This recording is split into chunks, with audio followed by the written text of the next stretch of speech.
There is a massive difference between being a superhero and having superpowers. Mm-hmm. Okay. I turned my long-suffering wife, Marie. Hi. Hi. Would you like to have a superpower? Actually, yeah. Okay, well, you're not alone, because what has been done is there have been massive surveys of people, regular folks just like you and me, about what are the superpowers they'd like to have the most. I want to have the superpower of reading people's minds. Ooh, let's see if that's in the top 10 list. The top 10 superpowers that people want to have are, starting from the top, invisibility. Oh, that makes sense. That's kind of creepy. Not if you want to, steal things or all the bad hey, guys. Can I be invisible? Thanks for the diamonds. Healing powers. You can heal people. That's pretty cool. Time travel. Can you heal yourself if you have healing powers? Sure. Why not? Okay, cool. Time travel. Yeah. That'd be cool too. There's a lot of people that famous people over history that are past now that I would like to go back and have a conversation with. Oh yeah. That'd be cool. Hey, how you doing, dude? Yeah. Flying. Oh yeah. Yeah, flying. Immortality. Ooh, I don't know about that. Yeah, it kind of because creeps if me you out. are immortal and you live a long time, does that mean your body also ages, or do you stay the same age? No, you just look good like this. Oh, okay. The other 5, teleportation. It's like time travel though and flying. So I don't get all these are. It's time travel and flying travel together. Related. Okay. Communicating with animals. Oh! I want that one. I knew it. Oh, I love that one. Mind control, telepathy, and superhuman strength. You would probably want superhuman strength, wouldn't you? No, I want invisibility. I want to go rob some banks. No. That being said, hey, but here's the deal. We fly. Oh, right. And flying is a superpower that superhuman people want to have as well. We are superheroes. We have superpowers and we fly. Too bad there's actually a pilot that's actually controlling the plane, but cool. Yeah. But still, hey, we're in the air. We're just cruising up there like Greek gods. As it turns out, this is part 3 of our 3-part series called Frequent Flyers. Yes. And this is where we decided we're not going to bring on a special guest. Right. Like a flight attendant or a pilot like the other 2 chapters. Right. This episode, we're talking to us. Well, because I feel like we're professional passengers and professional, not really pros, but we travel a lot. That's why we have the podcast. We fly a lot. We fly a lot, and I think we are good passengers. That's right. Yeah. So we're going to go over this and how you can be an excellent passenger just like we are. Whoa. Love it. That's Marie over there. That's Frank. Voca Vacay starts right now. Prepare yourself for the bestest, amazingest, and overall super duperest travel program in the history of ever. Vacation like it's your job and live vicariously through yourself. It's time now for Voca Vacay. And we got a bit of sad news to start out with. And Marie realized this as soon as we got married. Contrary to popular belief, we are not rich. We're not loaded. We're not loaded at all. And it's sort of, before we get into this episode, we got to preface this by saying, look, when we travel, we talk about going to all of these exciting places, all these adventures. Guys, we shop for deals. We hustle. We use frequent flyer miles. Yeah. We study hotel websites, Travelocity, TripAdvisor, Lonely Planet, Airbnb. Whenever we go someplace longer than 3 days, we look at Airbnb. Right. Just because, if we're going to be there for a while, might save some cash that way. Yeah. And it takes a lot of research to do what we do. In fact, I remember this one time we were going to, it was Monaco. Yeah. And Monaco, and that's a previous show on vocavacay.com, but here's the deal. Monaco, there's not a whole lot of hotels in Monaco anyway. Right. You took days to research this. I mean, your whole I had premise. spreadsheets. And white erase boards. Yeah. And I was connecting dots and making formulas. No, it wasn't like that. But I did do a bit of research because as with anywhere, you want to try and get near the things that you've already looked up and you want to go seek out. Mm-hmm. And so the things you want to do, so you want to get a place that's near that and you want it to be nice or, get the most bang for your buck. Monaco was kind of difficult because it's limited in places to stay because it's just a little more opulent and a little more fancy. And so if you're on a budget, it's a bit tricky, but we found a place that was really, really good. But the thing is that... But it did take time. Marie does research to the point that if I walk in the room and I say something like, should I make dinner? It's like, I am working on this. I am doing conversion rates of different currency in different countries. I'm like, okay, I'll just grab a pizza if that's what we're going to do. I mean, because no, but you really, and this is a credit to you, really get into it. So we have the illusion of being the jet setters here. We're teachers. Come on. Yeah. Like we're on a salary like everyone else. And we just happen to be able to have a profession where we do have breaks and we do have some time and we can go do some things, but we plan a lot because we don't like to waste money. I'm not like, hey, make it rain when we go on vacation, like, and unless it's something we really want to do, and then it's like worth paying good money for. But it's all a lot of planning. And that's the thing is that when we have the academic teaching salary that we do and the schedule that we do, it's almost as if the more important thing to us is the time that we have available instead of the money we're making, because we can make more money if we're like entrepreneurs working 18 hours a day. I'm never going to do that. Sure. I don't have that motivation. I'd rather have the time to spend and do stuff. Yes. So everything you see on vocavacay.com, yes, we paid for it. We don't get comps on anything. No. We actually go out and shout the cash for these. Yep. But none of this is spur of the moment, last second, high dollar stuff. Right. We actually do a lot of research to pull this off. We actually save in other areas by doing a lot of planning so that we can spend in some areas where we do something a little more fancy and extravagant. Yeah. So, but it's just a priority thing for us. So if you like how we're doing this, it's like, we've got some tips for you. Yeah. So, segueing back to this episode today, how do you pick good flights and how much money should you pay for them? Yes. And we go back to flights because it used to be in our 20s. Years ago, by the way. Oh my. Before I reach the middle age bracket here. The thing is, in your 20s, look, I was fine. I'm not going to say bad things about like Southwest, Frontier Airline, EasyJet, anything like that. They're just, you do different flights. I mean, there's a different priority, and the priority happens to be how much it costs to get from point A to point B. When I was in my 20s and I wanted to start traveling and seeing the world and doing things outside of my hometown and my little box that I lived in, I definitely put price as the priority. Yeah. And I would go and search for things and say, oh, here's the sort options. Let's sort by price. I would do like 5 connections and 2 like all these layovers and like, oh, you've got to stay the night somewhere and like pick it up in the morning. I'm like, but it's only $120. Yeah, I'll do that. Yeah, that's great. But now you got 11 hours in the Atlanta airport, and it's like, oh, you've got to be kidding me. Oh, I know. So now some of the other factors we're looking at is not just price, because price is always a consideration. If people say that price is not a consideration, they're either lying or they're incredibly rich, and chances are they're lying. Or they might have a really wealthy employer, like they might have a high profile job that pays for, really expensive flights. So they might have that. But for us, it's like, so price is always there. But we also now look at another consideration, which as a youthful person, I never did this before. I never cared about flight duration. Oh man, now I do. Flight duration is a key for us. Because especially the differences international or connecting flights. Look, a direct flight from, say, Nashville to Atlanta is going to be about 42 minutes long, and no matter what airline you fly. Right. But if you're going Nashville to New York, Nashville to Charles de Gaulle and Paris, Nashville to Seattle, and you're making connections, the duration really does come into play, because we've seen flights that it might take 4 hours, or if you can save $20, but take 12 hours. Right. I'll pay the $20 and get there 8 hours faster. # I'm old. Yeah. So what I do is, and this is like kind of a good little tip. Give me the deets. I actually go and I sort by price first, because I still want to know. Yeah. Like I still have that 20-something mindset where I'm like, how cheaply can I get this base ticket? I love you so much right now. Well, I want to spend my money on other things when we get there. So like I do that first. I get that number. I keep it in my mind. Yes. Then I go back and I sort by duration.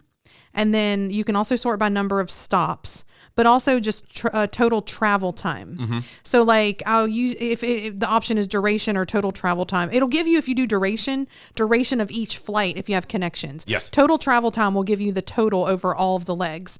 And so I'll look at either one of those that makes more sense for this trip or whatever. And then I'll go buy that and still try and hit that lowest price. Yeah. So that's my little tip for like, how to like find some comfort in the # I'm old now way of flying that still kind of tries to minimize what you're spending out of your budget on the flight. Right. Yeah. Because here's the deal. If a flight is $1,000 or let's say $500, I'll make it easy. It's a $500 flight, and if it's going from point A to point B, and you find one that might be $10 cheaper or $10 more expensive, it really comes down for us, how long is this going to take? Oh, I just can't anymore with like flying overseas. Once you start making it a priority to travel more, you start realizing there's a lot of time that you spend on a plane, which is why it's important to do this part, this 3-part series, this part of just talking about flying as like a passenger. Right. Because there are certain things that like you get really used to the cadence of like flying, like getting in and out of the airport, getting on and off the plane. But man, you really rack up those hours. And so you really have to just like say, I need to be as comfortable as possible any way that I can because I'm not backpacking Europe anymore. Yeah. Like I'm not schlepping things and like I literally am going somewhere to experience this place. And so I need to be well rested before I get there, or I need to be in a good mood when I get there.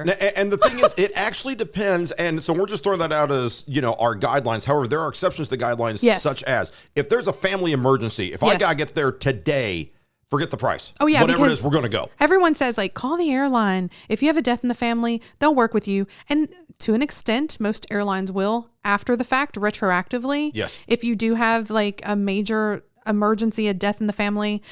Sometimes I read once about natural disasters. They will also try and help with that, but it's all after you can submit paperwork after. Yeah. So you need to be cash ready if there's something really big. And I remember my grandmother died and I had to go up for the funeral, and I was coming from Georgia, flying into West Virginia, and I had to take like a 3-connection flight because I just at that moment to book a flight for like the next day did not have that much cash. It was like, to book a flight for the next day is sometimes like thousands of dollars. Oh, it's crazy expensive. Yeah. And so I had to like find legs and book them independently. And like, I had to connect from like South Georgia to Charlotte to Atlanta to Charleston, West Virginia. Yeah. And then I think coming back, it was a little better, but you do what you do when you have to do it. And so you overpay or you do whatever you need to do. But in general, you're trying to keep that cost down. And we had this happen just recently. Well, within a few years ago, we were together and we were in.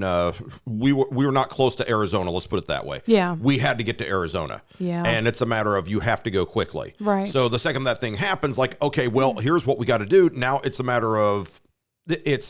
You're basically sorting by arrival time. Right. You're going to a different function saying that's how we have to get there. That's when we have to go. Let's go. Yeah. And so these things happen. So you can overpay. Like you want to make sure that your money is being used appropriately. Right. And so if you overpay for something like that, totally. I get it. And like, if you can save going on, for example, we have saved a lot of money just using our points with loyalty programs, which we'll talk about a little bit later. But then there are times where you want to like overspend because it's an occasion. If you ever have a trip with romance. Romance. We have taken trips occasionally where it's just like, well, this is our anniversary or this is the first day we saw each other and I love you so much. And, and so it's stuff like that. You just go, you know what? Okay, let's go ahead and let's pay some cash. Slap that credit card down on the table. Cha-ching. And as we're doing that, let's point out that we have flown first class. We have. And we have flown first class together internationally precisely once. Just once. So don't think we're like, going around the globe trotting in first class all the time, holding hands, sipping the sippies, eating the treats. We have some stuff on our table here if you're looking at our YouTube video webcast of this episode. We hold hands all the time. But no, like there are certain amenities and it is nice. And we have flown first class internationally individually. Yes. But yeah, together really only once. And the thing is, that was was that 5-year anniversary? It was our 5-year anniversary. Thank you so much. So we had one of these things come up and truth be told, even then, even though it was the most expensive seats on the flight, we searched for flights. We did. Because we didn't just take the first one. It's like, if we do this, we actually save a substantial amount of money. So we had wiggle room. Yeah. Because we were going on a cruise. Yep. And we had decided to go visit a few places before the cruise. So really we could pick which day we landed. Yeah. Yeah. And so we did that. It's like, if you go like this day instead of that day, you each save $400. Oh, like, yeah. Well, that's $800. Cha-ching again. That sound. We're going to do that. Yes. So now that's the thing is that is internationally flying. And I will say this. It was not the most pleasant flight I've ever been on. We talked about this. Because. Oh, man. When we flew individually, we compared it. And we both had stellar first class flights individually going back and forth between some places in Europe. You were working over there. And I was kind of like helping out and visiting. And so like, those individual flights by far were better than this experience. And it wasn't because we were together. No. By the way, because I love flying with you. It just happened to be a weird flight. It was a weird flight. So understand that. If you pay for first class, it doesn't mean it's going to be like Shangri-La all the time. Yeah, don't think that when you go into first class, if you've never flown first class, here's the deal. You walk in, you get to board early. It's nice. And you sit down, and they're like... And they give you a wet towel. Yeah, and a complimentary beverage. And it's like, may we hang up your jacket? I'm like, I've never had my jacket hung up anywhere. Of course you can. Here, your finest meats and cheeses. Yeah, and so they will load you up. And we'll go through the menus later on in the program. So if you want to know what they serve you, stick around. We're going to get to that soon. And you're not fat. You're well-rounded. I believe I ate several meals. I did too. Keep bringing them.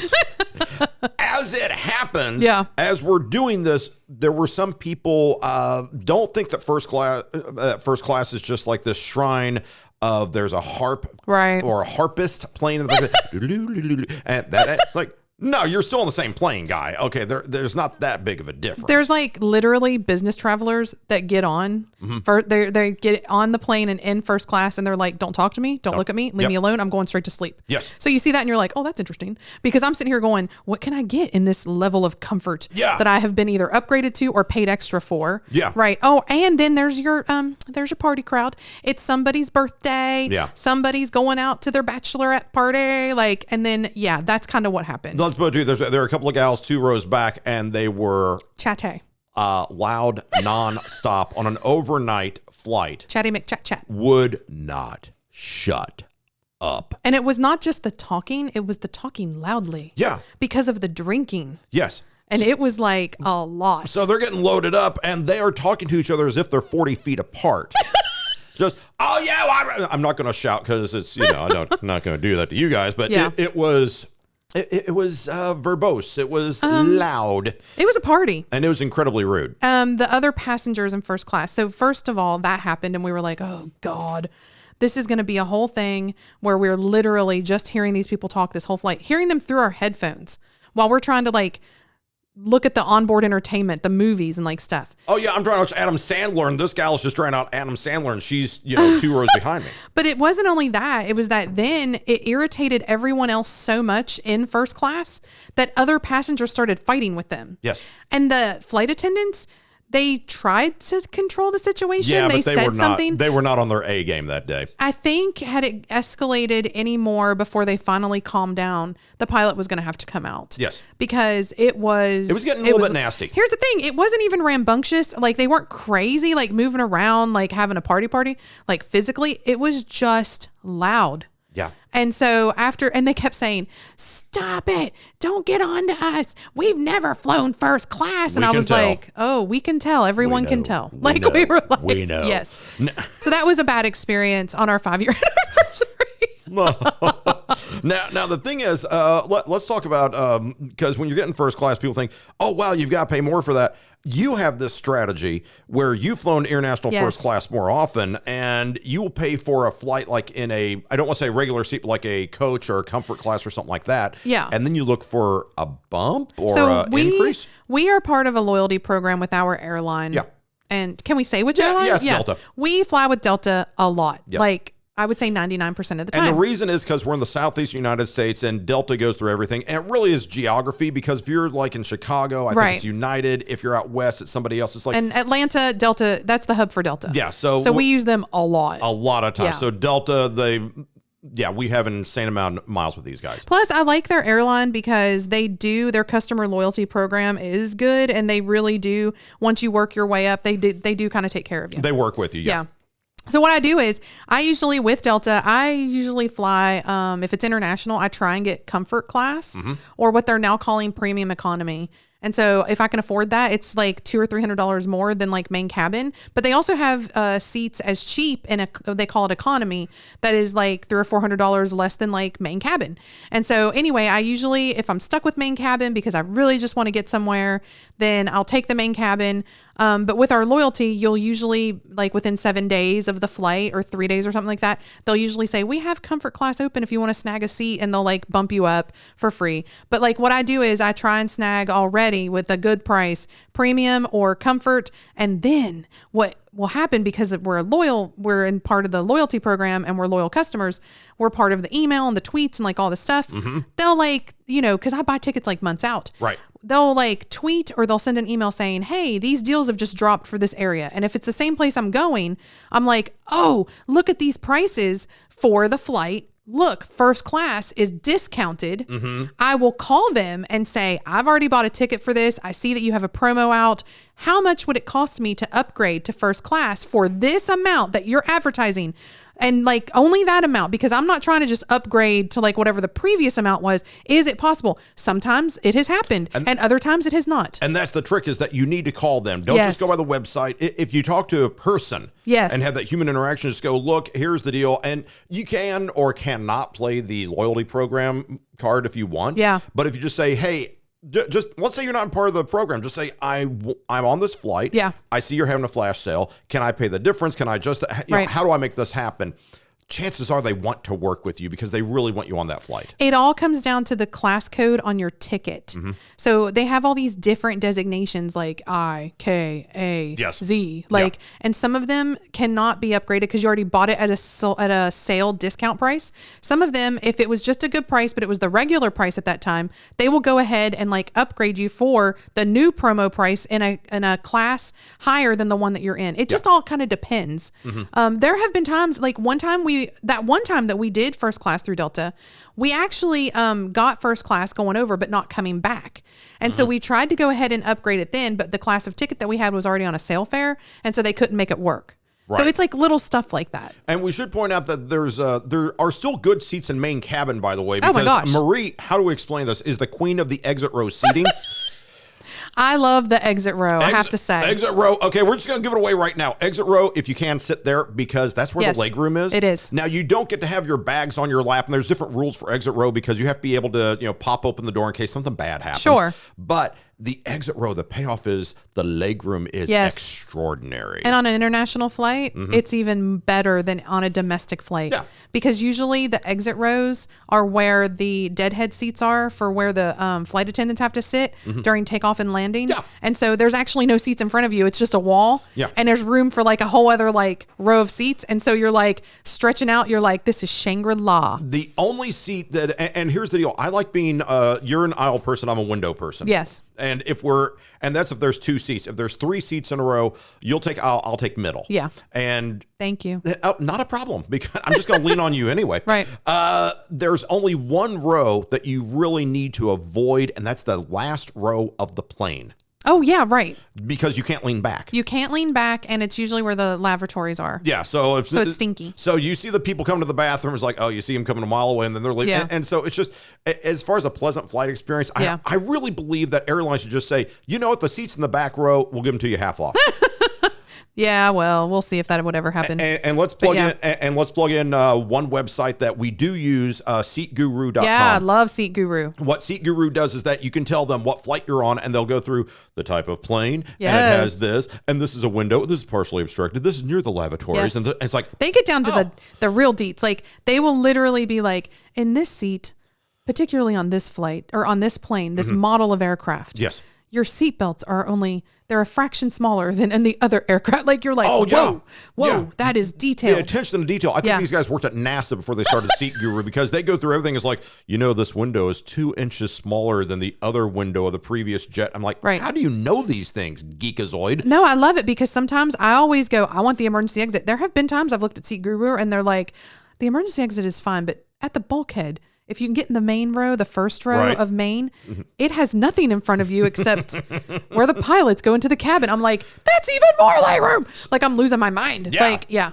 And this, again, when I said that Marie will get down with a spreadsheet and like a flow chart, and there's Venn diagrams about this airplane goes to here and it overlaps with this one. They cross in Minneapolis and they'll do all these things. It's like, okay, just book the thing. She goes, no. And then Seat Guru, it's come down before more than once. Yes. Where we will say we're looking at this flight, but then we look at the available seats. Oh, no good. Right. Better seats on that one. Okay, we're taking that flight instead. And here's the thing. We've flown first class domestically more than international because with our loyalty program, we get bumped up for free. Yes. So if not all the time, though. Not all the time. It doesn't happen all the time, gang. But it's more likely to happen domestically. And it's been nice because you get to experience different things. And then you're like, oh, well, what would I have paid for this? Is that worth the money? Like, da-da-da. So if you fly with one airline all the time, you get to experience all these different seats on the plane and all these different classes. And so that's kind of nice. Now, let's talk about being bumped up or promoted to first class because we've each have stories on this. Yes, for sure. And curiously enough, we did not realize this until this morning, but both of our stories happened in precisely the same city in the United States. They did. I'll go first. Okay. I was going somewhere. I used to live in Texas, in a town called Austin, Texas. Nice place. And I had to fly through Houston to make a connection to somewhere. I don't know where I was going, but I was flying by myself. Yeah. I had to connect through Houston. And they said, would anyone like to bump on their flight? Now, here's the deal. When you get bumped on a flight, if you have a ticket, you have a seat. Yeah. But if they oversell or if there's a problem or if there's weather and if there's more bodies than seats, right, they can just say, hey, tell you what, we will offer you a free night here. If it's an overnight, you'll get an upgrade on the next flight. You get a meal voucher. You might send you a lounge, whatever. Depends on how long you're going to be there. And they'll give you cash too. Right. This is all good. Oh, yeah. I got bumped. I said, yeah, I'll take an overnight bump because no one wanted to stay overnight in Houston. They'll give you a free hotel and the shuttle service and all that stuff. Yeah. Free hotel. The next day, I am first class. Woohoo! And that's the first class trip I've ever had. And I've had only I think 3 since then. It doesn't happen regularly at all. Right. But you go and go, and the best part of that was not the flight. The best part was when they go, ladies and gentlemen, now the first class. I was like, oh, excuse me, I'll be walking this way. La, la, la, la, la, la, la. There's a comedian, and I don't remember who it is, but he talks about when I get bumped up into first class. Oh, yeah.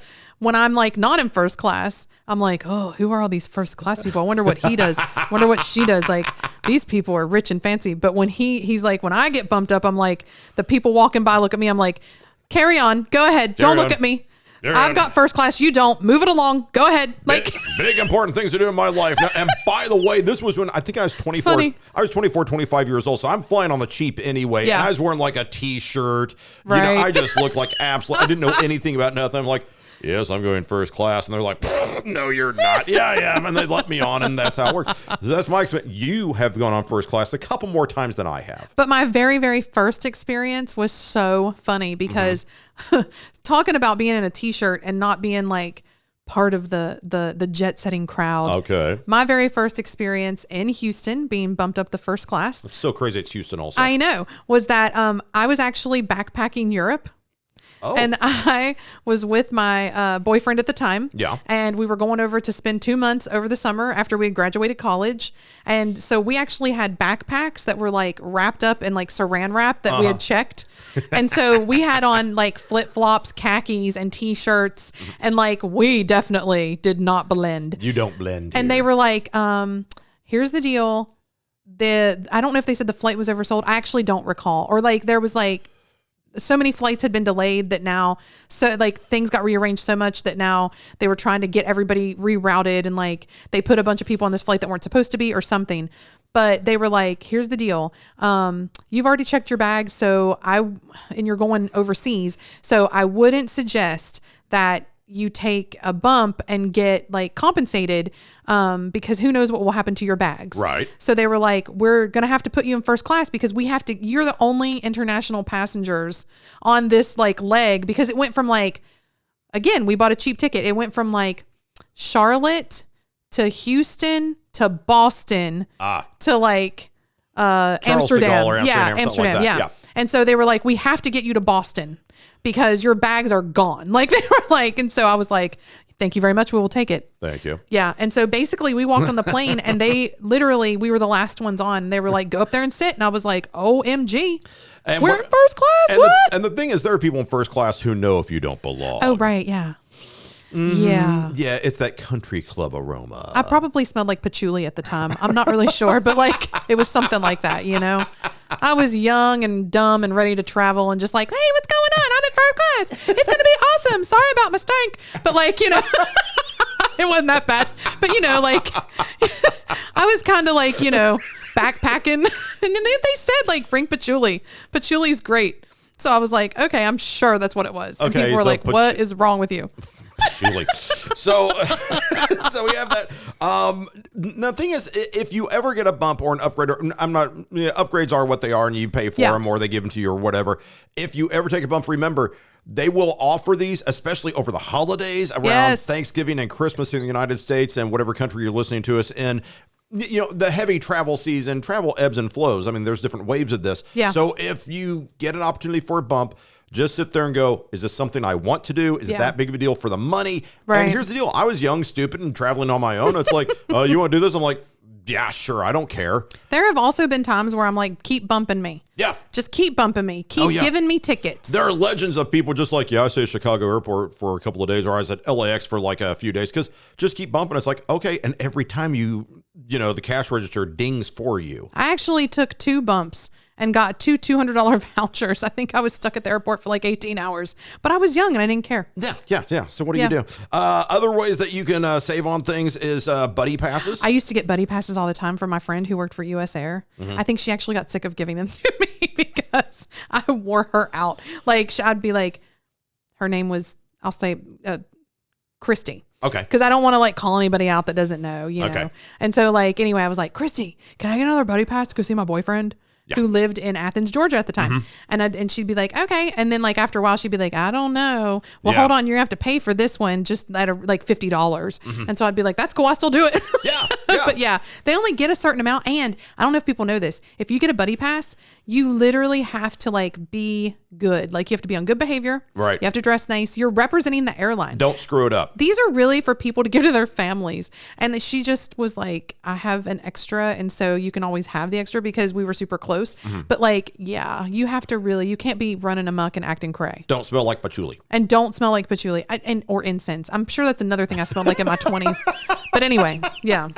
And the big secret for us as we're doing these things, and again, we're not plugging Delta. We don't get any money from Delta for this. It's just a function of geography for us because that's the Southeast United States. Everybody, you're going through Delta. You just are. Stay with one airline for loyalty points and perks. In fact, our credit, I think I have a Delta credit card. So every time I swipe 3 Delta credit cards. I swipe their credit card and they're like, you want miles with that? I was like, yeah, of course I want miles with that. I once had a utility bill, and this is no joke. I had a utility bill. It was in Georgia. Yeah. Because Delta's headquartered in Atlanta, Georgia. But the deal was that every dollar I paid for a utility bill, I got a mile on Delta. That is so cool. If my utility was like $100 for that month, guess what? I got 100 miles. Oh yeah. It's just goofy stuff. So just take a hot minute if you have a credit card, and some people will just like credit card hops, like I gotta do this. Right. I have a card now that gets me miles at Air France. I've used it once for the bonus introductory. Right. Hey, you get 60,000 miles for signing up. Okay, I signed up. I've used it once. I don't know if I ever use it, but I got a bunch of miles on Air France now. Well, that's because Air France it's an affiliate. Like it's a what's it called? They're partnered with Delta. Yeah. They're a code share or whatever. Yeah, that's it. Code share. Yeah, and so know this though, when you are loyal to an airline, you have to watch those code shares because they have other airlines that they operate with that are in other countries. And so sometimes you do not get the Delta experience when you get to say a country like Bulgaria. Yeah. And I say that only because we were in Bulgaria for a really long period of time. So we used Bulgaria Air a lot. And I have to say, OMG, it's a stripped down version of like what you would expect from a domestic carrier here in the U.S. Nothing against Bulgaria Air, but whenever you got on the flight, you were lucky if you took off.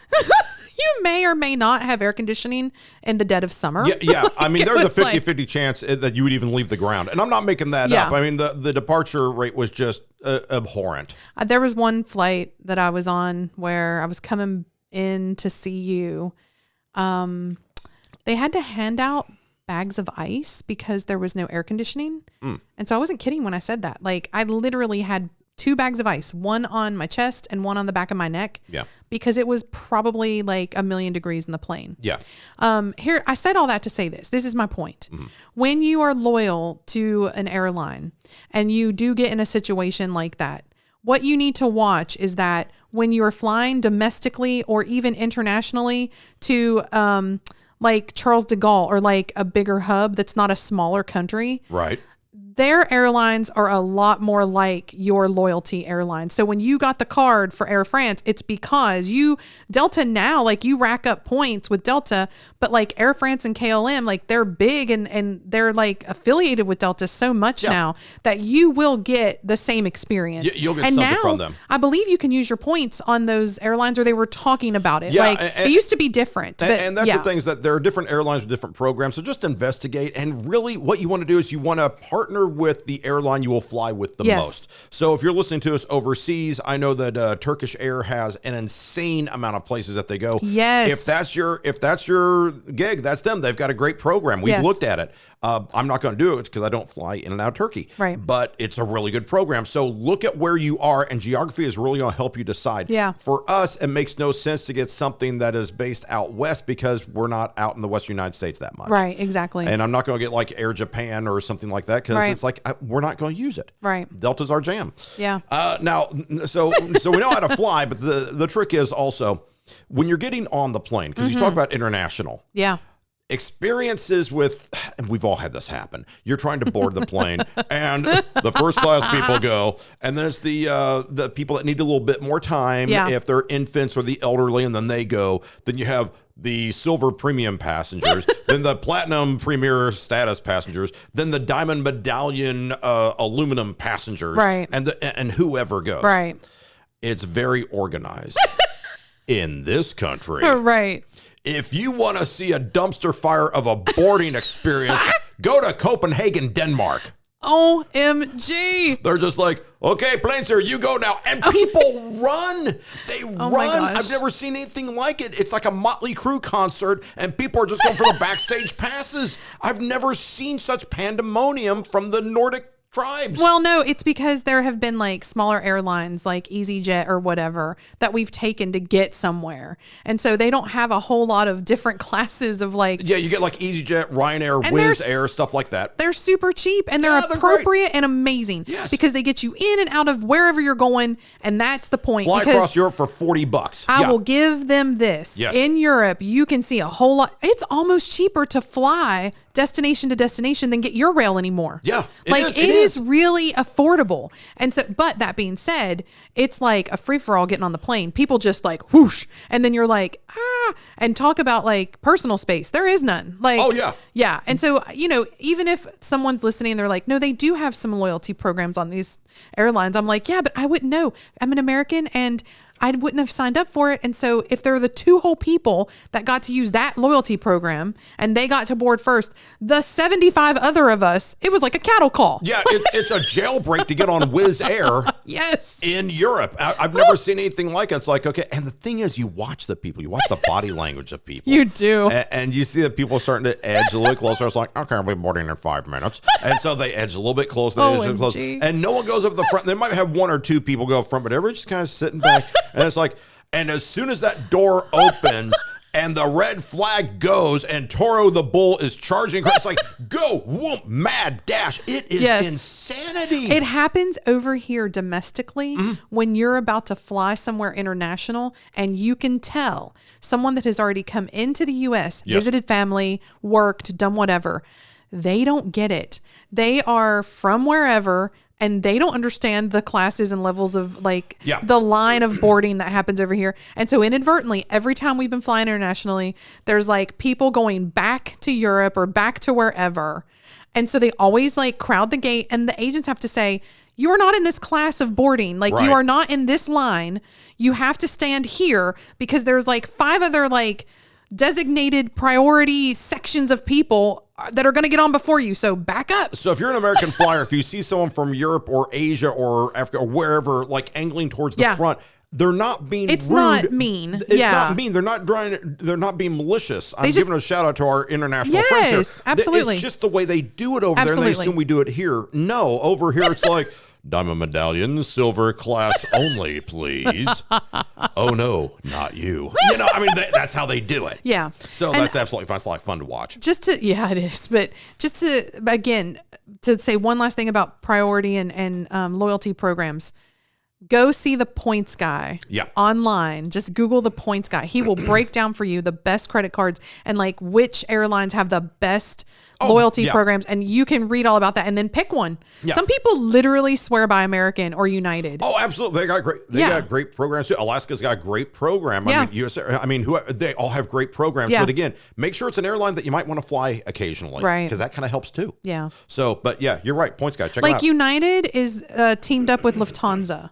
Yeah. And Delta is teamed up with like Air France. And, you got to look and see how many of where are you traveling the most? Yeah. And then the points guy will tell you like the best loyalty programs, and then you'll know which code share airlines are within your group, and you can say, oh, I go to Mexico a lot. Oh, well then I might want to do this airline instead. Do this because it's partnered with Aero Mexico, and this one's over with KLM, and this one's over with whoever. It's like, you can do that. So now, so we've gotten onto the flight. Yes. We got on the flight. Finally. Oh, this is my favorite thing to talk about. Yeah. You're not fat. You're well-rounded. They got food. Let's point something out. And again, we're just sticking with Delta for this example because we got examples of Delta stuff. If you go on the Delta website right now, you can do this with any airline, by the way. They have flight selection. the flight selections have the food selections for you. Yes. So if I'm going to fly from, say, Nashville, because that's our home airport now. Yes. If we're going to fly from Nashville to Tokyo, for example, nice flight. Sure, we'll probably have to stop a couple times, switch some planes. I don't know. But on Delta, they'll tell you can have the following selections. Yes. Asian vegetarian. Ooh. Vegan. Ooh. No, don't. Ooh, I don't even like I like vegetables. Ugh. Vegetarian, Hindu, Muslim, kosher, Yum. bland, diabetic, gluten intolerant. Okay. There's one that's low fat, low cholesterol, low calorie. I used to get that one. And there's also low sodium. Right.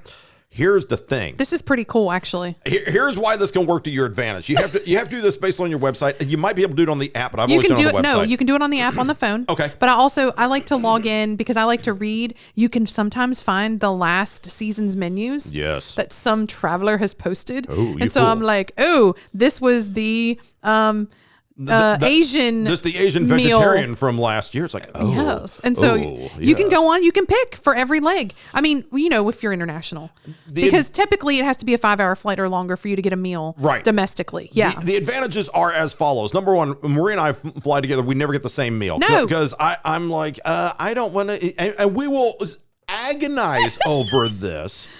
We will. I have never been such an Asian vegetarian.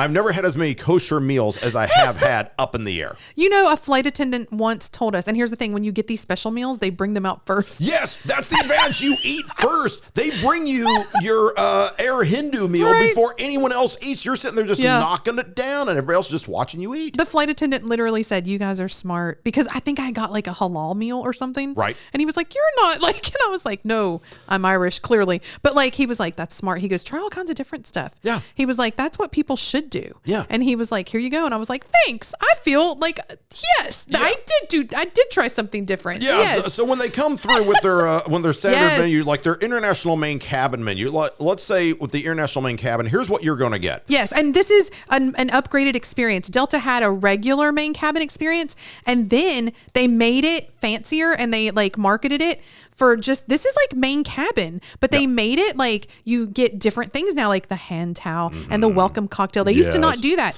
And so they've upgraded all their international flights in the main cabin food wise, and I love it. So you get a welcome cocktail, which was peach Bellini last time this happened. Oh, yum. You get an appetizer, which is going to be a caprese salad or some shrimp. Mm-hmm. And then you get one of those. Now, here's the deal. This one had prosciutto and melon and fruit and cheese. Ooh, wow. Yum. Then you get a main course, which on this menu is chicken marsala, 4 cheese ravioli, or the salad with the grilled chicken. I know I'm not getting the salad. No, this one had marinated chicken breast, gnocchi, and basil cream sauce, and chicken Caesar salad. Okay, so you get the theme here. It's like we're looking at 2 different menus, but it's a similar idea in that there's going to be a chicken, there's probably going to be a pasta, and there's going to be like a salad veggie or just a lighter salad option might have chicken on it. Then you have a dessert. I had Ben & Jerry's ice cream. This one also had ice cream. It was salted caramel. Yeah, and then you have a bunch of snacks, and then you get a cinnamon roll right before you land. Right. And so here's the thing. This is different but similar. Right. This is this is the only choices you have in main cabin. Yes. In premium, you get even more choices, and then in first class you get even more choices, and it's served on like finer dining ware. Yeah. But like this was nice. It's nice, and here's the deal: when you're looking at these main options, so I had like say for example, you're just flying. I want to say regular cabin or whatever. Yeah. there's the chicken dish, there's the 4-cheese ravioli, there's the salad with grilled chicken. That's all well and good. But here's the deal. You can find these things out in advance. If you don't like any of those, you can totally just say, well, you know what? Today I'm going to do air Muslim. Today I'm doing air low sodium. Right. You might have a blood pressure problem. You might be diabetic. Right. You might be gluten-free. Like they literally will try and accommodate you. Yes. And that's what's nice. You got to go on the website and pick that meal first. And it's got to be 24 hours before the flight. Yeah, you can't do it when you walk in. It's like, by the way, I want to have the kosher meal. No, it doesn't work that way. You got to tell them in advance, give them a heads up, and they will totally work with you. Because they have to load the plane up with what is needed. Yes. Before the flight. Yeah, because otherwise you got 300 people. If everybody decides, hey, there's 300 of us and we're all vegan today. They don't have enough vegan meals in the back. The plane's kind of limited on storage. This is another tip as well. Yeah. The higher up that you sit in your cabin. So if you're a main cabin and the main cabin seats start at 15. Right. Row 15.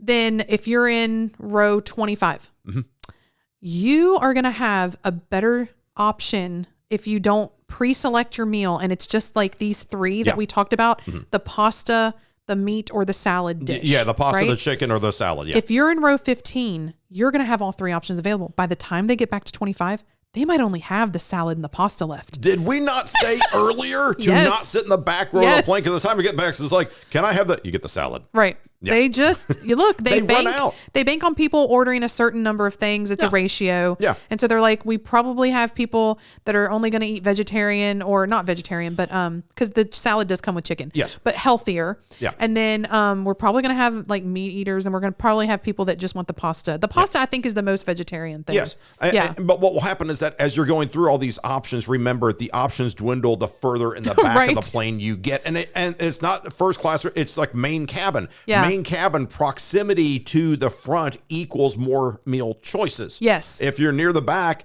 you're getting the salad. So the special foods that you can go on and request that come early and come separate from these, the main cabin service. Right.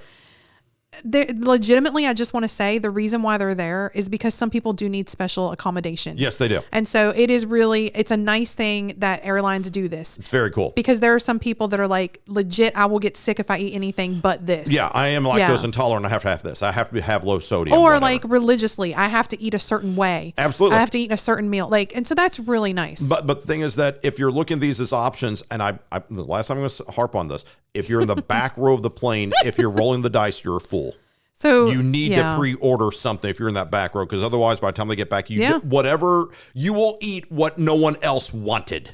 You can also bring food on the flight when you go through security. And people don't know this. You can bring food. We actually were on a flight with people who were, I don't know if they were Olympians or they were just specially like training. They were athletes, and they were hardcore athletes. They were in good shape. Oh yeah. Yeah. And they literally had their Tupperware with their special meal in it that had the right balance of whatever. Carbohydrates, protein, very little fat, the whole bit. That's what they ate. And you can bring that through security. They do scan it, but you literally can bring something on to the flight if you just really cannot eat something on the flight. Yeah. And don't feel bad about it. No one's going to get upset if you just go, hey, I brought my own lasagna. That's the only thing people get upset about is when you just traipse onto the plane with some like Popeyes or Chick-fil-A and you just bust it out and stink up the plane right away. But well, don't stick a Popeyes or a Chick-fil-A in the airport. We won't have this problem. That is true. Look, people are doing their best. And it's hard to fly sometimes, and you might be really hungry. You might need to get in your seat. I do have to say, one time I had I was stuck at the airport for like 3 or 4 hours. Yeah. I went to one of the eat-in restaurants. I sat there and did work. Then I ordered the meal to go. Right. I ate an entire rib dinner in my seat on the plane. Okay, I can't remember if it was actually ribs, but it was a nice restaurant, so it was something nice. And it does happen sometimes. It was I had an 18-hour day or something. If you ever want to funk up a plane and irritate everyone next to you, I'm going to say one word to you: Chipotle. Oh, Chipotle restaurants Lord. Are everywhere in the United States airports. You can get a whole thing of nachos and just a whole thing that smells like salsa and beans and cheese. It's so good. These are my favorite foods, by the way. So. And you can get in there. And remember, this is past security, so you can bring your own stuff through security. But if you forget and just go, there's a Popeye's chicken, there's Chipotle restaurant, whatever, you can totally grab that. And look, it's an airport. They know you're going to take it on the plane. They don't care. They'll package it for you. You take it on. And when you sit down, basically, you can't put your tray table down until you're about 10,000 feet. Right. But if you can eat on your lap, you can totally eat on your lap well before anyone else has been served. They haven't even heated up their food yet. And and here's the thing that's even better. You can do that and still order the chicken marsala. And you would. It's not mutually exclusive. You have the nachos and then the meal. This is my husband, everyone. Yeah, well, I'm just saying. You're not fat. You're well-rounded. No, I'm pacing myself, and I'm not fat. I'm just happy. I'll tell you something that irritates me on long-haul flights and like international flights that has to do with food and beverage. We've been on a lot of flights where in main cabin, and they do, it's like a song and dance. It's not a song and dance. It's like a done dance routine. Right. We get into this like rhythm and we're like, we've been on so many flights. We know what's going to happen. Settle in, 10,000 feet. Here comes the drink cart. Yep. Here comes the food cart. Like we know like when it is happening. Yes. Go to the bathroom now if you need to get up because the cart's going to be in the way later. Like you plan. Like it's a ballet. It's all choreographed. It is a ballet. We know this. Oh, it irritates me when they are running behind and they don't get the drinks out first. Mm-hmm. Because I don't like to drink alcohol when I'm eating my food unless it's like a good wine. Yeah. And so because on international flights, you get a drink service. You can have cocktails. And cocktails are free. Yes, they are. Which way is the bar? And so I like to have my cocktail or my wine before my dinner service. And it really irritates me when they're running behind. They're like, they come by and it's like, I know it because I'm like, hold on. We've been on this flight an hour. The drinks haven't come yet. I want drinks. Here comes the drink cart and right behind it, the meal cart. And I'm like, You're coming off a little bit pampered there, princess. Here's why. Well, it is different in the other classes, like the other cabins. So in comfort or premium or first, here's the thing. It also depends on what time of year it is. If it's Christmas, Thanksgiving, really big holidays, it's like, they just are slammed. And so they're probably very, very full flights, all the way full. And so they're doing their best. And so in premium, comfort, and first, they are a little, they have less passengers to wait on. Mm-hmm. Oh, I don't even want to say it that way, like wait on. I hate saying that because they're there for our safety, first and foremost. But, they have less passengers to interact with and serve the whatever. Is serve's not even a good word, is it? Like just interact with. Right. So like, they can get through, they can do things in more of that cadence and that rhythm and nothing really runs there behind. So they can just run quicker. Yeah. Yeah. But let's point out that some of these beverages, by the way, I've got the drinking menu here. So the drink menu, if you're looking for rum, Irish cream, gin, Canadian whiskey, cognac, Scotch whiskey, vodka, Tennessee whiskey, Tennessee honey, that's Jack Daniel's thing. Now this is first class. Tennessee whiskey. International. Delta One. Single malt Scotch whiskey or Kentucky straight bourbon whiskey. Did I mention they also have various kinds of beer and stuff like that? The Kentucky straight bourbon whiskey? Yes. Let's just call it what it is. Yeah. It's Woodford. It's my favorite. Yes. That's what I get every flight. I love it, love it, love it. So they have Heineken, Miller Lite, and Sweetwater, which I also am a big fan of Sweetwater, having lived in Georgia for so long. The pale ale. They have all of the sodas, juices, and mixers, coffee, tea, and water. And then they have a selection of wines. So you get whites, reds, dessert, and champagne. And in first class Delta One International, you can order any combination that you would like. Yeah. And you know what? You can usually just grab 2 at once. Oh yeah, you can. I'll usually listen, drinking on a flight is dangerous because it dehydrates you more. Sure. And you don't sleep as well if you're trying to get some shut eye because alcohol just like you don't sleep well on it. Yeah. So you have to be, because you already get dehydrated on a flight, you have to be careful. Right. So what I like to do is, this is a good tip if anybody wants to know, I like to get 2 Woodfords and a Coke Zero because I don't like sugary things. And it's just enough sweetness. I'll have that and then a wine with my meal and that's it. Like I'm not drinking anymore. And then she sleeps. And then I sleep. And then I drink a lot of water when I wake up. Yeah. Because it's like, it's a long haul flight and I'm trying to like not be completely out of my mind and dragging, trying to get through customs somewhere. And my response is free scotch. Which way is the bar? Yeah, that's pretty much me. free scotch. Okay, yeah, we'll come. And let me point out the other drink I always get on a flight, because we never buy this. It is in the stores everywhere. Oh, I'm glad you're saying this. But every time we go someplace, I get a Fresca. I love Fresca. I said it. I don't love Fresca enough to buy it at full price. But if I'm in a place like, you want Coke? It's like, I got Coca-Cola at home. I got Sprite. I got all these other drinks. Like, you want Fresca? It's like, oh, gosh. That sounds like a refreshing option. I will take a Fresca. Thank you very much. I'm sure all these things are like full of aspartame. We're not supposed to have them. But, man, why are they tasty? Oh, they're delicious. So this was the spring 2019 Delta One. I'll just read this menu really quickly. The signature cocktail was a Bombay Sapphire gin with cranberry apple juice and a splash of ginger ale. I probably drank that, but I hate gin, but I'll drink it anyway. You also, while you were settling in, you get a premium heated nut mix. Oh. Cashews, pecans, almonds, pistachios. Nice. Starters were a classic shrimp cocktail, an iceberg wedge salad, and a tomato basil bisque. Or a tomato basil bisque, depending on how fancy you want to say that. So that's what you get when you are settling in. And then your main course, on this one, they had a seared beef tenderloin, a chicken milanese, a bourbon grilled cedar plank salmon, and a cacio e pepe ravioli. Yummy. And then, let's see what else they had for dessert: vanilla ice cream sundae, yum, a raspberry macaron, and a selection of fine cheeses. I always get the meats and cheeses. I don't know why. Dessert. We got cheese in the fridge. Give me the dessert.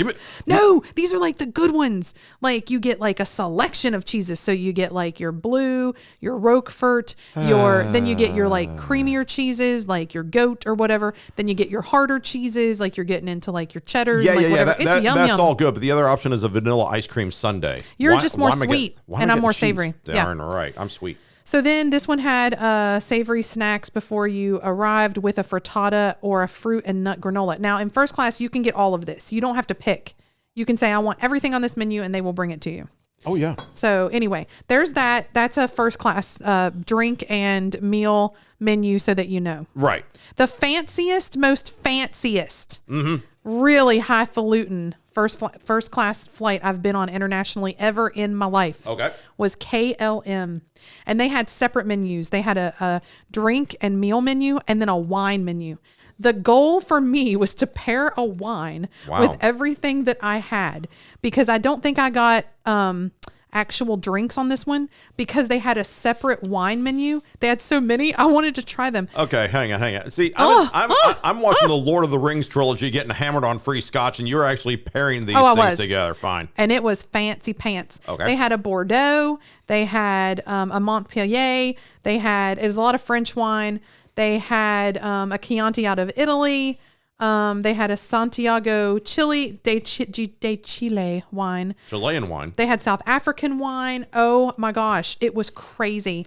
And and here's the thing, they literally were able to tell me what would go best with what part of my meal. Nice. So on this KLM flight, it was during the day. So they actually had lunch that was being served. Yeah. And so they had a welcome cocktail. And then for lunch, they had smoked trout on pumpkin and fried mushrooms. And then they had a sweet potato curry soup. And then they had a salmon fillet and crayfish and a fish sauce with leek, celeriac mousse and soybeans and cherry tomatoes, roasted chicken thigh picadillo. They had a classic Dutch hot sput. I don't know what that is. I didn't have that. It was braised veal. They had a cheese plate with goat cheese and fig and fresh seasonal fruit. And then they served coffee and tea. Then they had a grilled vegetable salad, a steak sandwich with onions and cheese, a margarita pizza. You could get one of these. You could get all of these. They also served champagne. They had a classic signature cocktail called the Flying Dutchman. And then they had all your regular alcoholic beverages and non-alcoholic beverages. It was the fanciest flight I've ever been on. And see, I would still get Chipotle or Popeye's chicken first. And then say, yeah, okay. It's like, yeah, bring me your whatever you make with pine nuts and grape tomatoes out there. So there are food options. Mm-hmm. Now, when you do food, that means, of course, we're going to go ahead and load up on food and stuff and food and drink. When you're on a flight, yes, we got to talk about how you dress. Oh, yes, please. Okay. When you're dressed, I dress comfy. I dress comfy all the time. I can't remember the last time I tied a tie. Seriously, I cannot remember the last day I tied a tie and well, put one it's on. COVID right now too. Yeah. So not a whole lot of people are going out. Yeah, I know, but it's like I'm not going to dress. Like some people, it's like I'm on a flight. I'm wearing my fancy clothes. No, I'm just going to dress like a guy. You're supposed to dress comfy and in layers. You keep your essential items in a carry-on, and when you have your carry-on bag, you need to have a couple of clothes in there in case things go awry. If your luggage doesn't show up. This happened to me. I was stuck in Lithuania. Yeah. For several days without my luggage. But luckily in my carry-on, I packed an extra pair of undergarments and then like an outfit that squished down into like a ball that would fit in between my hands. Like it was like a shirt and a pair of slacks or something. Like the size of a grapefruit basically is what you're talking about. You always want to do that, especially traveling internationally. Yeah. So carry-ons, we tend to just go, okay, what do we definitely need in the carry-on and what's going to make it with us? My carry-on, I love to have a few essential things that on the plane I cannot do without. Okay. I will tell you my list. Go. I have to have chapstick because I get dried out. All right. I want lotion and or hand sanitizer. All right. Dental floss because I hate it when something's stuck in my teeth. Okay. And I'm on a flight for 8 hours and I can't get it. Like, I'm like, no, this is not happening. And so they give you these little packets a lot of the time, these little travel kits. If you're watching our webcast, you'll see we have several of these. I kind of hoard them and I like bring them home and use them later.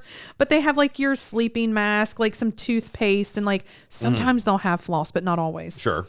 I actually, and this is a tip for everyone, I have to take saline nasal spray. Okay. On the flights where they're really long and you have connections and you're traveling 23 hours to get somewhere across the world, my nose gets dried out so much that it cracks and bleeds. Like I know. It's like really, and these flights dry you out. So that really helps me. I take wipes because I wipe everything down when I sit down. You do. And by the way, this is pre-COVID, by the way. I mean, we'd sit down, suddenly we're prepping for surgery.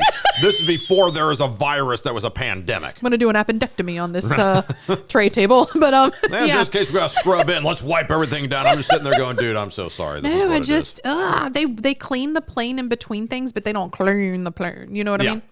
I have to have my earbuds. But sometimes, like, especially if you're going international, they give you headphones. Oh, yeah. So it doesn't matter. I wipe those out, too.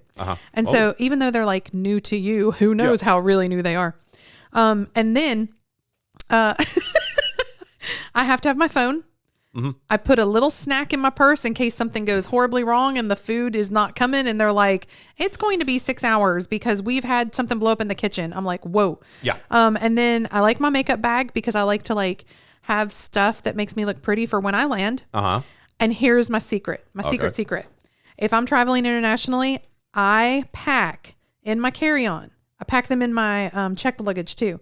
But I pack an extra adapter because if you want to use your phone and you haven't charged it on the plane, because you've been sleeping or it's like whatever reason, when you get to the airport, you're going to want to plug your phone in and charge it. And if you don't have an adapter for that country, you're hosed because you can't literally charge your phone. Right. So that's my little secret trip. Okay. Here's what I have that is always with me at all times when and we're going to get through the usual thing like passports. You're going to have your passport with you. You're going to have your credit cards with you. Your phone's going to be with you and stuff like that. My list is basically two things. And none of them, by the way, are health and sanitation like all of hers were. It's not like floss, nasal spray, and wipes. No. Here's what I got to have. I need to have my tickets printed. Oh, you do. You're a tickets printed kind of guy. I am a printed ticket kind of guy. Because I've seen far too many people trying to check onto a plane. And it's like, and they're trying to swipe their phone, even if they have Apple Wallet or the QR code or whatever. Their phone doesn't work. It's like, dude, stop it. I know. Drives me crazy. So I always insist on a printed ticket because I am that old and that's just what I'm going to do. And the other thing I have to have, and you're going to love this, I need to have a pen. I know you do. At all times, there has to be a pen. Right now, there's a pen within arm's reach. I love you for this. 24/7, I need to have a pen near me. We're big crossword people. In fact, in some of our previous episodes, when we would say a nice, like, fun vocabulary word. It's a crossword. Yeah, that's a good crossword word. Yeah. We love crosswords and we do them together. Yes. And so ever since I started traveling with you, I always forget a pen and you bring a pen and I'm so thankful so we can do the crossword. Well, and the thing is that also. Because in the Delta magazine, they always have a crossword. They always have a crossword and all the other magazines we've been in too. But the really cool thing, and here's a trick. Here's a trick you can do. Hit me to your we knowledges. really want you to know these things. Give me the deets. Yeah. The deets are these. what you do is that if you have more than one leg, like let's say I'm flying from Nashville to Atlanta and then on to Boston, for example, going to Logan. Okay, fine. On the first plane, they're going to have the Delta Sky Miles magazine. Yes, they are. You do the crossword puzzle. Yes. Okay, on that 42-minute flight. On the next plane, and this like if we're not traveling together, we're sitting next to like someone else or I'm just on my own. Yeah. You have the same thing. And the person next to you really freaks out. You pick up the blank puzzle and you just start filling in the words like la la la la. You do a puzzle in about 90 seconds flat, and the guy's gonna be like, dude, I'm being like, oh, well, that's done. He's a genius. Yeah, I'm in the Mensa Super Smart Genius Club. No, I just saw this puzzle like 20 minutes ago on the other flight. You're like Bill Murray in Groundhog Day when he was just answering the Jeopardy questions. And people were like, who is this man? And he's like, I'm a genius. Lake Titicaca. Yes. I just know these things. So that's something I always have to, but literally if I always know where my passport is, my phone is, my wallet is, like I have, the cash, the credit cards, whatever assortment. Yeah. But I need to have a pen. And I need to have a printed ticket. Otherwise, that's all I really need.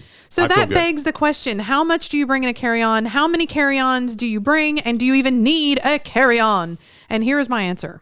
You probably don't need a carry-on at all. I mean, if you're a lady, you have your purse. If you have flown sometimes and you have literally only had your pen in your back pocket with your wallet, because domestically you only need your ID if it has the star on it. If I got my wallet, I can get on a plane. But you also typically travel with your passport anyway. Yeah. So anyway, it's like you could literally get on a flight, check everything, except your car keys, because you're going to need those. Yeah. And then in case your luggage gets lost. Right. Yeah. And then you literally have no carry-on. Yeah. So I would have my purse and have literally not anything that would be, but only in my purse. And And then maybe sometimes you bring a small little bag because you're going across country and not just a couple of states away. Yeah. And so you're going to be on the flight for 5 hours or maybe more, or, 4 to 6 hours or whatever. And so you bring a small carry-on for your little comforts. If you're going internationally, you might bring like a small, like 19-inch bag. Right. That's a carry-on while you check your larger 22 or 26-inch bag. And then like you have to kind of decide. So let's talk about the use and function and importance of the carry-on. Okay, carry-on luggage. Basically, you have to have something on wheels, and I don't like stuff on wheels. I know. That's the thing. You like... I like pulling it behind me through the airport. And my favorite line of luggage is Delsey. Yeah. Because they have the hard shell luggage that's still lightweight. So like if you're watching our webcast, I have a small European bag from Delsey, which is, I believe it's 19 inches. Yes. And I will say that to say this. Please understand, Americans, if you buy a 21-inch domestically approved bag for carry-on overhead storage, it will not fit in the European airline overhead carry-on spaces. Yes. It has to be 19 inches. Yes. And I'm pretty sure those are the right numbers. Forgive me if I'm a little off. No, that's about right. Yeah. So I like to carry this behind me for an international flight where I feel like I need, because I'll put like, a pillow in here or like my extra clothes, like whatever. And I will just like, schlep it through the airport. I don't mind to pull it behind me. Whereas you love a shoulder bag. Yes. You're stronger than me. Yes, you have much better upper body strength. Let me lift something for you. Yeah. I have basically, it's a Patagonia bag, and this thing is bulletproof. It is a soft-sided bag. Yes. And Patagonia. And it's weird, if you look at VocaVacay.com, I'm not an ad for Patagonia, but I notice I always wear the same gray jacket, the same gray overcoat, and it says Patagonia right there. Yeah. So I swear by that, but also this bag, it is indestructible. And the thing about my bag is that it is not black. Yeah. I don't like black luggage simply because if it gets lost or if there's things are on a carousel, if there's a big pile of them. Oh, yeah. My bag is like an olive greenish sort of, I don't know, it's a weird color, but I can see it from a mile away. Yeah. That's what I want. So you can check this bag. Yeah. But also this particular bag was made so that you can just carry it on, but that I think Anthony Bourdain had this bag. Yeah. And he traveled internationally all over the place. And this was the only thing he took. Yeah. And he used it as a carry-on plus his regular luggage. And he just like put it, but you can check it. Yes. But here's the thing, you can put your computer in this. That's another reason why I like my little 19-inch. The hard shell is really good for a laptop. I like to put my computer in it. We have to, look, we're traveling to see something, but often we've taken students abroad. Yes. Like we have gone on study abroad trips. We have to have some things with us, like electronics. And so I don't know. I have to have a few different electronics. I have to have my computer, sometimes an iPad. Some people want their iPod. I have to have my phone. I mean, you can get away with less, but I like this, and that's your jam. Yeah, it's just whatever, because I think actually you got your Patagonia bag. I think you used it like once. I did. I only use it a few times because your shoulders are stronger than me. Yeah, and that's like she'll say, take the Delsey bag. It's like, I don't want to drag it. I know. I want it on my arm. I just want it physically on me. I don't know why I'm weird like that. I want to feel this thing against me as I go through the airport. I think that's okay, and I think what we've worked out is if you can carry both computers and I don't even need to bring a wheelable bag, right, then we can figure it out. But yeah, and when I say a pillow or like something else that's like your luxury comfort thing, like my pillow is like a blow up pillow, camping pillow. Yeah. Sometimes I'll bring an extra blanket. Like here's the thing, when you are packing, you need to decide based on the season and your actual like function as to why you're going on this trip. You need to decide how you're going to pack. Yeah. That's really important.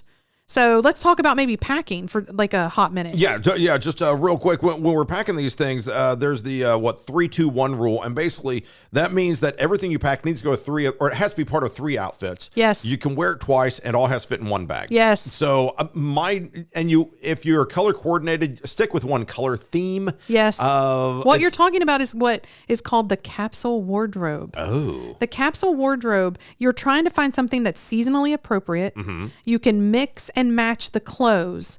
You're trying to take the minimum number of clothes, but maximize the number of outfits with any occasion. You want them to be interchangeable, and you don't want anything that's like totally dated. So your classic outfits, like for ladies, a skirt, a pair of slacks, and a shirt, a scarf. I have a bunch of scarves up here. I'm a big fan of the scarf to mix and match outfits. I once knew someone who had 300 scarves. That's a bit much. I don't have that many, but I will say to mix and match up your outfit, a scarf will totally do it. But you'll have you can make 7 outfits out of a few pieces of wardrobe, and that's called your capsule wardrobe. Oh. And that's what you need to travel. For men, it would be slacks, a shirt, I don't know, maybe a blazer, and then your tie, your belt, and then several shirts. And then of course here's the thing.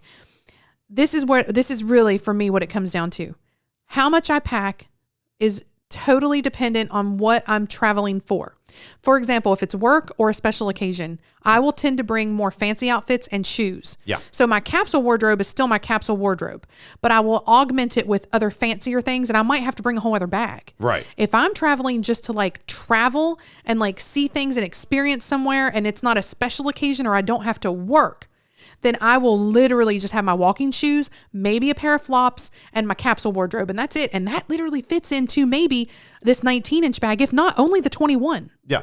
And you have to take into account how many bags you can check, because if you're part of a loyalty program, you can check a few bags because they'll give you that allowance. Some people, you can't pack a whole lot because you have to pay for the extra bag to check. And so you just kind of have to figure this out. Yeah. Yeah. The thing is that a lot of people say don't wear jeans, don't take jeans because they're heavy and all that stuff. Guys, I wear jeans. Yeah, this is something that you really, it's just your thing and you do. And that's what you work around. Yeah, I wear jeans for a couple reasons. One, they're indestructible, it's hard to get dirty, and I look great in them. You do look good. So in a pair of jeans. And what I'll do is I'll take a backup pair. REI and some other place, they sell these pants. They're called Convertible Pants. Yes. And they are pants, and you can zip off the legs, make shorts out of them. They're made out of nylon. They pack down to the size of an orange. Yes. And they weigh nothing. So I will take those, but I'm going to wear jeans on a flight. Well, it's sometimes if I know we're going somewhere and I have to, if we're okay, we're going to do all these things, but this particular restaurant is in this particular city. Yeah. And it's a fancy restaurant. Then we're going to take the nice clothes. It's this chef. I'm then I need to pack for that night specifically this one outfit. Well, it's like going on a cruise, because if they say we're going to have a cruise night, you're going to have a 50s theme. Okay, take your outfit for that. Sure. It's the same thing. I mean, otherwise you're trying to just pack lightweight clothes. You're trying to dress in layers. You want to recycle your outfits. You want to pack the right amount of shoes, and you want to pack the right amount of toiletries. You can rely on the hotel to give you your stuff. But honestly, I'm finicky. I'm a sensitive person. So there are some things soaps that are fragrant and things like that don't work well with my skin. Right. So I tend to bring my own toiletries. But here's the thing. You need to make sure they're in 3-ounce bottles. Oh my gosh, because you cannot go through, if you're just going to have a carry-on and have security be like, ma'am, you cannot have this 32 ounce bottle of conditioner in your carry-on. Guys, you need to check it. Read your travel regulations before you try this nonsense. Yes. Seriously. And know your weight ratios, especially international flights. It's going to be a lot tighter. Yes. And they're pretty exact with these things. And what some people forget is that if your suitcase weighs 10 pounds, if there's a 40-pound limit, guess what? Now you have 30 pounds worth of stuff you can put in the bag. Yes. And so you really have to like weigh your bag. If it's over, I guess with Delta, if it's over 50, they will charge you. Yeah. And so one place that's really good, you said REI, one place that's really good to look for travel clothes that are wrinkle resistant and that pack down to nothing, that can be worn.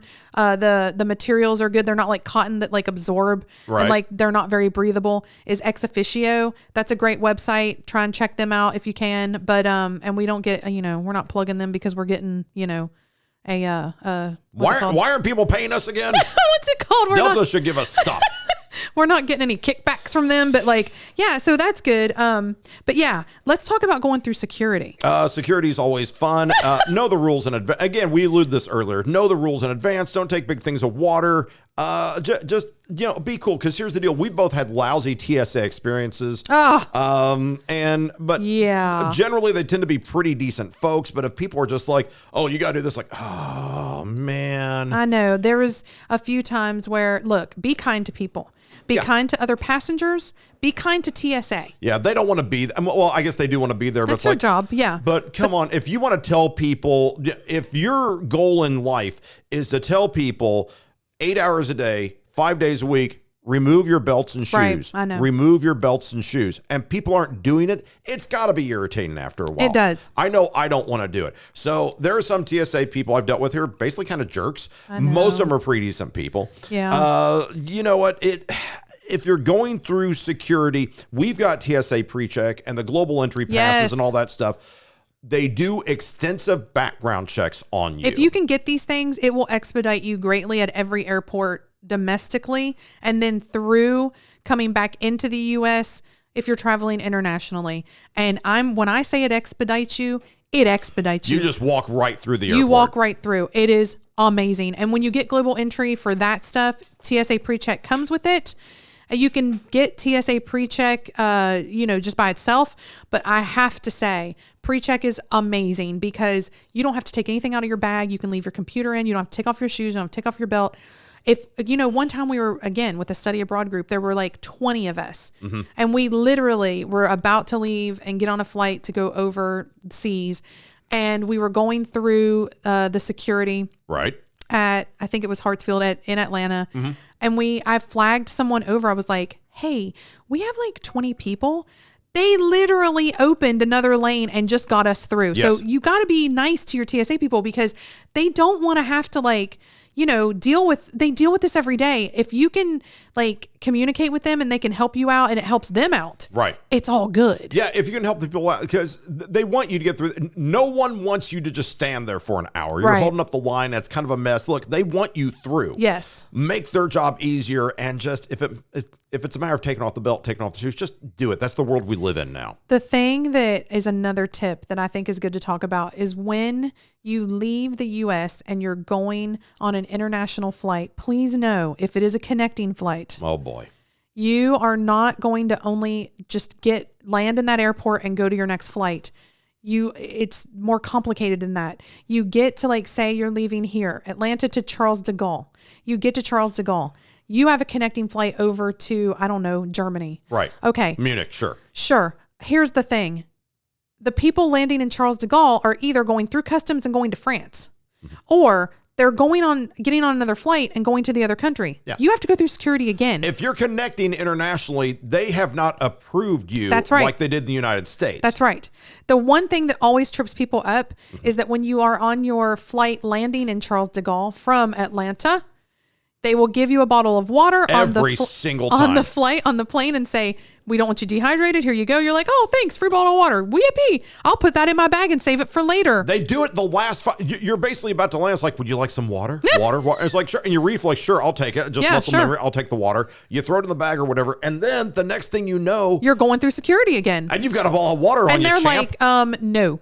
And so you hold everybody up. Yeah. It's a good pointer. It's a good little trick to know when you get that bottle bottle of water, chug it, drink it down, or throw it away. Yeah. Do whatever. Or just refuse it. Yeah, or just refuse it. Yeah. Yeah, because it's the darndest thing that when you are flying in somewhere, you haven't gone through their security yet, Slick. You got to do that too. That's right. And it's one of those that's like, oh, you've got to be kidding me. But yeah, we've seen it. And this also impacts your connecting time because if you go to Charles de Gaulle, yes. which by the way, Charles de Gaulle is an absolute nightmare of an airport. OMG. I will pay the extra $40 to connect through Amsterdam instead of Charles de Gaulle. Every single time. It's like $40, I'll pay it. I don't care.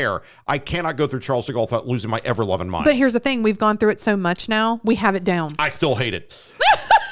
I don't mind it now so much. To me, Charles de Gaulle's like a bad pair of fancy shoes. Like, you got to wear them once in a while, but every time she's like, I got to do this again. Oh, I got another blister. And it hurts. It's just, you have, I can't describe it. We could do an entire show on Charles de Gaulle. Just go, why are you making me do this again? Well, it's confusing because they name things that sound very similar to the other things that they've named to where it's so confusing that you're like, that is 2L. No, it's not. It's 2L. 2LL. Yeah. And you're like, 2LL, what? 2LL. Yeah. And everything's in French, which I don't read. And more to the point, well, here's the deal, even for French people. It's in English too. But I know, but there's a lot of trams. And here's the problem. Yeah. If you ever get to Charles de Gaulle and you have a connection in an hour or less, you are not going to make it. That's not happening. You are not going to make it, period. We have made it in a 1 hour connection by the skin of our teeth. And we were sweating and we were sprinting through the airport. It's very difficult. So, and then you have to, and that's why because you have to go through security again. You got to go through security. You got to do all these things. And it's not a matter of speaking French or not. The layout and just the way it works. Yeah. You're not going to get there in an hour. I promise you, it's not going to happen. They will try and help you as much as possible, but there have been some bad experiences. I was at Charles de Gaulle and I don't know why they did this, but everyone getting off the plane, the TSA people were like, no, everyone goes this way. Yeah. They actually sent the connecting people to customs. Yes. And I'm like, no, I'm not coming to France. Yeah, I'm going there. Yes. And so they made me get in the line. I literally got up and was like, I'm not supposed to be here, to the customs agent. Yeah. I'm actually on a connecting flight. Who told you to come here? She did. I literally he actually made her come over. Yeah. And was like, these are also connecting people. And she was like, oh. So, and like there was another time, I'll just go back to this for like a second. Like TSA, everything has usually been fine. Mm-hmm. But there have been some times where like we landed in Boston once where they were like, everyone go this way. Yeah. And we're like, okay. And we have TSA pre-check.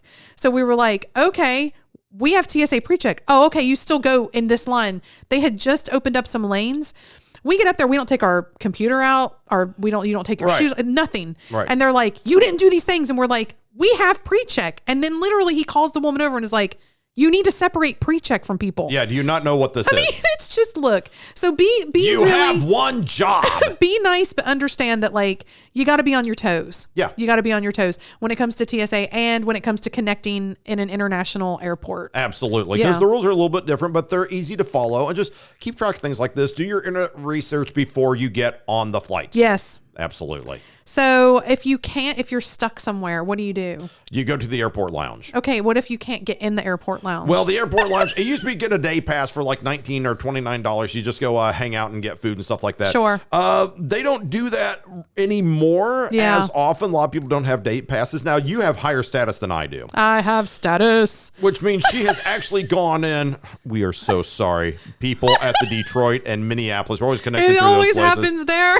You go and it's like, can I come in too? And they say, no. You will go in. She's done this more than once. I love her so much. She will go in, eat, grab good food, and bring it out to me. Here's the deal. It's probably illegal, but I've just confessed to a crime. Okay, they can come after us. But whatever. Listen. Oh, track me down. I'm sitting right there. Here's the thing. Gee whiz. I like going to the lounge when I can. Yeah. Because I have the status or because with Delta, if you fly enough, you get through these levels of status to where they're like, and now you have lounge access. Yes. And I'm like, and yes, I do. I like using the restroom there so that I'm not in the general airport population of restroom users. Okay. And so I like that it has like your private little restroom. It seems cleaner. It's quieter. Like, I'm like, and so I will go in and leave you. So I'll like freshen up, do whatever. And then I'm like, yes, I will have some snacks. Yes, I will have a cocktail. Yes, I will put this in my pocket for you for later. Like, it is so sad. I'm like a 65-year-old woman at the Sizzler trying to, like, just maximize the value take here. home a roll to eat later. Like, it is ridiculous. And here I am. I'm out in general population going to the bathroom, which basically for guys is a trough. I'm like, okay, fine, whatever. I'll go ahead and make this happen. So, no, and then I'll just sit there and she's like, and they had chocolate covered strawberries. I'm like, Hoover. I'm not bringing out like whole meals in my pockets or my bags. But if there's something like small and cute, I'm like, ooh, he would like this cookie. I'm like, there you go. Our airport experience. I hate to leave you behind, but I have to. Our airport, and I tell her every time, go, just go. I'll go to Chipotle. So sweet. The thing is that when we go to these places, we had good and bad international, airport lounge experiences. Yeah. The worst one right now is the one right here in Nashville. I hate it. Because they're rebuilding and expanding. It's like, dude, just build the wall and make it happen. You guys are so painfully slow. Here's the deal. Just expand the thing already. Nashville has garnered so much more traffic that in the last couple of years, they've not only been talking about expanding the lounge, but they've been actively working to expand the lounge. The last time we flew pre-COVID, we saw where they were actually tearing down the wall on the one side and they were about to extend the lounge. Yeah. So to their credit, they have been working on it. It's just been slow. And you have to think, I mean, you're refurbishing a whole side of an airport building. The Taj Mahal in India was built faster than these guys at the Nashville airport have managed to put on a lounge. Here's the deal. Before they expand it and how it is currently, before COVID, right, which I'm assuming is how it is currently since not a whole lot of people have been flying. It's tiny. It's the tiniest little lounge I've ever been in. It's a very small lounge. It's so small. Good lounges, however. Logan in Boston, great lounge. Oh, what's your favorite lounge? Probably Logan, actually. It was good. Logan has good stuff. They have amazing food. It was fantastic. They have amazing food at Logan. They had chowder. They had like authentic stuff. They had lobster rolls. Yeah. They had and it was fancy. They do the best food. Detroit has lovely places to stretch out. Detroit was great. They have, Detroit has actually a couple of good lounges. And that's the thing. If you can get into these lounges, you don't have to go to the lounge near your gates. No, you can go any of them you want. Yeah, you can. You're like, oh, this one's a little too crowded. I have a 2-hour layover. Yeah. I'll go to the one down there and I'll come back to my gate. Yeah, and there's all sorts of websites that will tell you which lounge is the best. Oh yeah, so and they'll tell you in the lounge that you're in. If you tell them, hey, I'm at a different gate, will you alert me? And call me over the thing and say when my flight is boarding so I can get over there. Your flight to Dallas-Fort Worth is a certain time. It's we'll let you know 20 minutes in advance. Okay, cool, thanks. I'll tell you a good lounge that I've been in that shocked me. It was Orlando. Really? Well, because you think when you're thinking Orlando, you're like, oh, it's a whole lot of Disney people going to Disney with their kids and strollers and it's a whole lot of families and there's just crowded and crazy and it's Disney. Oh my gosh, the lounge was serene, peaceful, amazing. And can I just say it had a whole lot of international foods. Thank you, Epcot. It was it was really an international lounge destination, airport lounge destination. It was fancy. The only lounge, and it's not a lounge, the only airport story I'll relate is that we were once in Copenhagen and we were going we had to overnight in Copenhagen because our flight was the first thing the next morning. Yeah. And we stayed, there's a Burger King at the Copenhagen airport. Yes. They were very nice because we were there for probably 4 hours. And then they closed and there's an airport hotel and we went over and said, how much for a night? And we actually did the math. I did the math. It was $1 per minute from the time that we would go there and get to sleep and have to wake up. It was too much. Pay $1 a minute. It's like, I love you, hon, but that's just too much. We talked at the start of the show about how frugal we are about these. I can't do that. But they were kind of say, will you sit in the hotel lobby? We totally did that. Yes. They actually had a shift change in the middle of our overnight, and the midnight crew comes on. It's like, what are you doing here? It's like, oh, well, you guys are holding our bags at the front desk. We were here earlier. We were here earlier, and they're like, oh, okay. And they were totally cool with it. But yeah, so we just stayed up all night and just sat and talked about our rev. Talked about our rev. But yeah, that's what we did. So sometimes in airport experience, you can have a lounge or not have a lounge. But again, if you plan your flights and the duration, and you know how long your legs are as far as the segments of the flight, you're going to be fine. So take some crossword puzzles, take some snacks if you need them. At a lot of European airports, you can pay for the lounge access. Yeah, for a day rate. For a day rate. And that never came in as handy as when we were in Sweden. Because we had, it was snowing and it was the middle of December and we were going from Estonia, from Tallinn, up to Stockholm. Yeah. And oh my gosh, I thought this was it. This is one of those flights where you're sitting there about to take off, and then the flight kind of like the airplane kind of like turns off. And then the flight technical crew and what were they called? Some mechanic with a wrench came running down the aisle with a wrench in his hand. Oh, boy, my. Your eyes were like saucers. What? I was like, what? And then they fixed it, and then they started it up again, and then it died again. Yep. And then they fixed it, and then I was like, should we get off this plane? Like, I was like, I'm having an ominous feeling. I trust the Swedes. And so we did. We went over, and it was because of the weather, there was a lot of turbulence, which I thought was the plane dying again. And so I have my head buried in you the whole time. We get to Stockholm and I'm shaking. Yeah. Because it's not anybody's fault. And planes are super safe, as you know, if you listened to our episode previous to this. Right. With our pilot that was explaining things. And so like, you know that. But I landed and I said, I'm finding the lounge and I don't care how much it is. I am paying for us to have two passes. We had a couple hours. Yeah. I was like, I am having a cocktail and I am sitting down somewhere nice. Like my nerves were fried. Can I point out that I slept the entire flight? Yeah, he did. I cried the entire flight, but we're all gonna die in Sweden. But we got to the lounge. You're flying. It's December in Sweden. Of course, it's going to be a little bit blizzardy. Yeah. We got there and they were like, yes, it is $35 American dollars, whatever. I was like, I don't care. Put it on my credit card. I've never seen you sling an American Express credit card as quickly that. I was Take it. Bam. She slammed it down. The whole desk shook. The force of the credit card hitting it. So anyway, yeah, they have that. You have that option more, I think, in international European. Yeah. You can go and just say, hey, we'll pay the day rate because we really are having a bad day. I would say totally do it. The only lounges we don't know about are like more Asian. We've not flown a whole lot of like Asian airlines, and we will soon.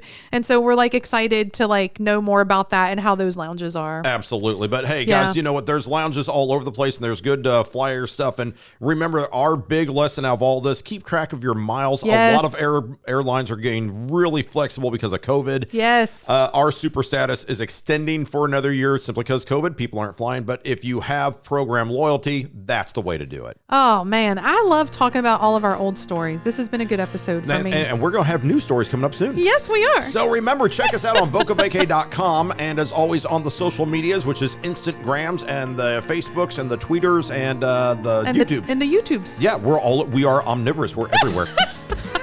And don't forget our mottos. Yes.